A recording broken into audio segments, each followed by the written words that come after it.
I'm Alex, a regular guy from a not-so-regular family. My parents, Sarah and David, have always been protective and cautious about my decisions.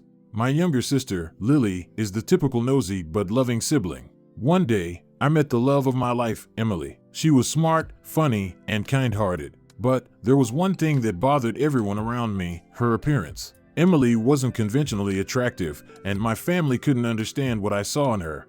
I'll admit it, I was initially hesitant too, not because of her looks, but because of the potential conflict it could bring within the family. I hesitated to introduce Emily to my family, but our love grew stronger each day, and I knew I couldn't keep her a secret forever. I decided it was time to face the music and introduce her to my parents. So, one evening, I brought Emily over for dinner, hoping they would see the amazing person she was beyond her appearance.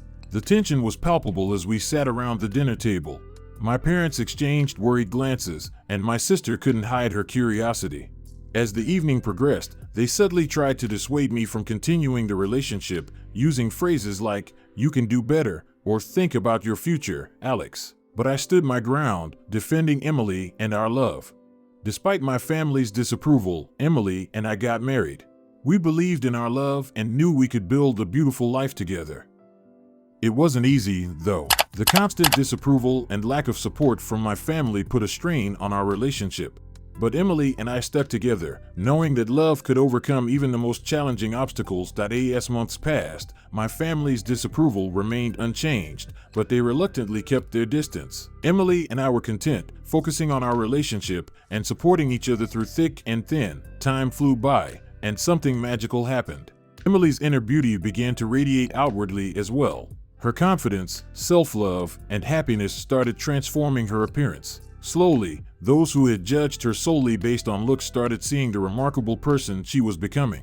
One day, my family reached out, wanting to meet us again. I was apprehensive but agreed. Emily, being the understanding person she was, supported my decision to give my family another chance. We arranged a meeting at our home, and I couldn't help feeling anxious about their reaction to the changed Emily. When my family arrived, they were taken aback by the stunning transformation Emily had undergone. They couldn't believe their eyes.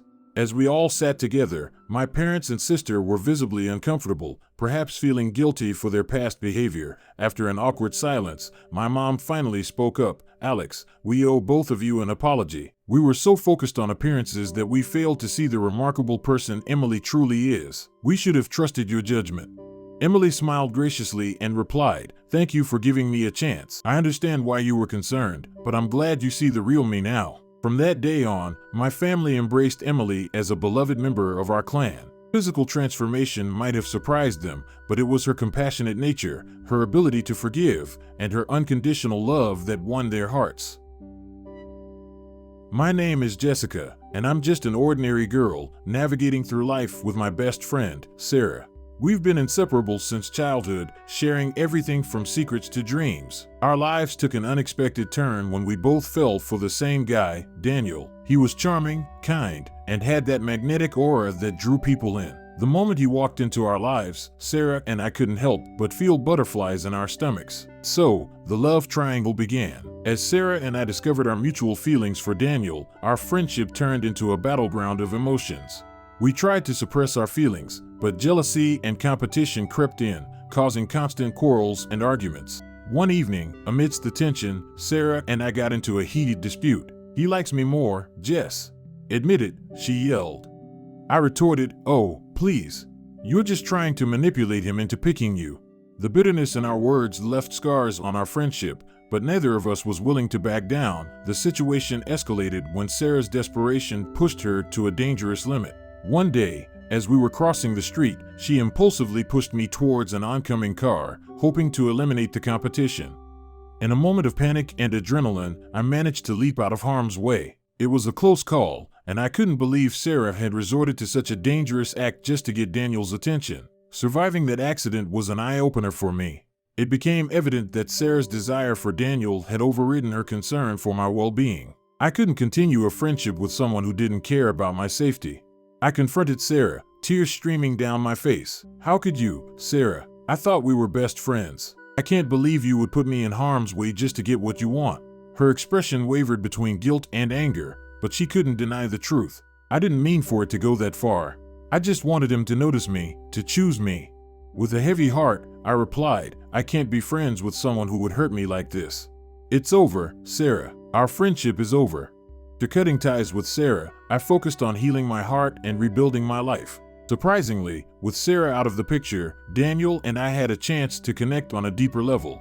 We spent more time together, and I discovered a side of him I hadn't seen before, genuine and caring. As time passed, our bond grew stronger, and we fell deeply in love. Daniel proposed, and without any hesitation, I said yes. We got married and decided to start our new life together in France, far away from the memories of our tumultuous past.